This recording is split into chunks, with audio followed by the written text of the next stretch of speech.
Très chers compatriotes, je prends aujourd'hui la parole en cette période de la célébration de la Nativité afin qu'ensemble, nous ayons à la fois un regard rétrospectif sur 2024 et une projection sur les perspectives de 2025.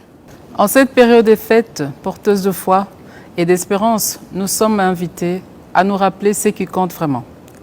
Notre unité, notre courage et surtout la richesse inestimable que constitue notre peuple. Dans chaque village, chaque famille et chaque cœur congolais, il y a une flamme qui brûle constamment.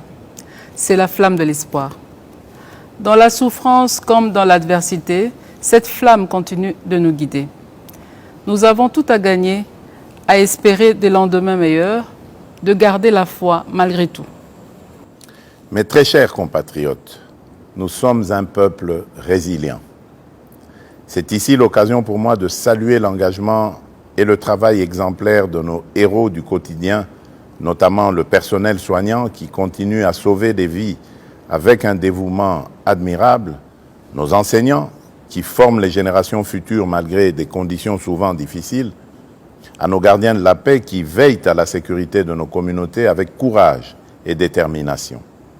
Votre contribution, en dépit des épreuves que nous avons traversées cette année, est une source d'inspiration pour nous tous. Grâce à vous, notre nation reste debout et avance. Nous vous en sommes profondément reconnaissants. L'année 2024 n'a pas été exempte de difficultés. À l'Est, nos compatriotes sont sous le coup d'une menace existentielle imposée par des forces d'agression. Les difficultés sociales pèsent lourdement sur de nombreuses familles et nos villes sont confrontées à l'insécurité urbaine et à des embouteillages qui testent au quotidien notre patience.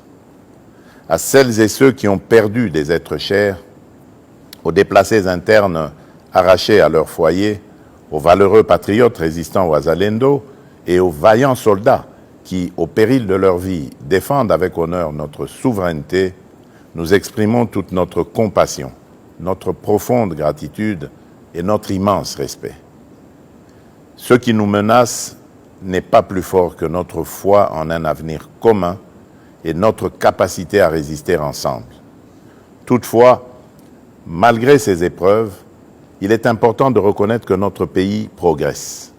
Il y a des domaines où les résultats sont beaucoup plus marquants et porteurs d'espoir. Par ailleurs, les efforts entrepris par le gouvernement, bien que parfois peu perceptibles, portent déjà leurs fruits. Pas à pas, nous nous relevons. En cette période où l'esprit de Noël réchauffe nos foyers, à travers des gestes simples de partage et de solidarité, nous pouvons réconforter ceux qui souffrent et tracer ensemble le chemin vers les lendemains meilleurs. Nous sommes un peuple forgé dans l'adversité et marqué par des décennies de lutte, un peuple fier. Mais pour définitivement triompher, il nous faut réapprendre à nous unir, à cesser de nous diviser pour des bagatelles. L'unité et l'amour de la patrie sont les clés de notre renaissance et de notre salut collectif. Gardons cet engagement qui nous galvanisera, car ensemble, rien ne nous est impossible. Mes très chers compatriotes, nous avons le pouvoir de relever les défis et d'écrire un nouveau chapitre de notre histoire. Je crois en vous, en notre nation et en notre capacité à avancer, quoi qu'il arrive. Nous vous souhaitons à toutes et à tous une année 2025 marquée par la paix, la foi, la solidarité, la réussite et la prospérité. Une année de progrès et de renouveau pour notre grande nation. Nzambe apambola bino. Nzambi kalusa kumuna. Mungu ababariki. Nzambi anubenesha. Joyeux Noël et bonne année à toutes et à tous. Que Dieu bénisse la République démocratique du Congo, son peuple et tous ceux qui l'ont choisi comme leur lieu de résidence.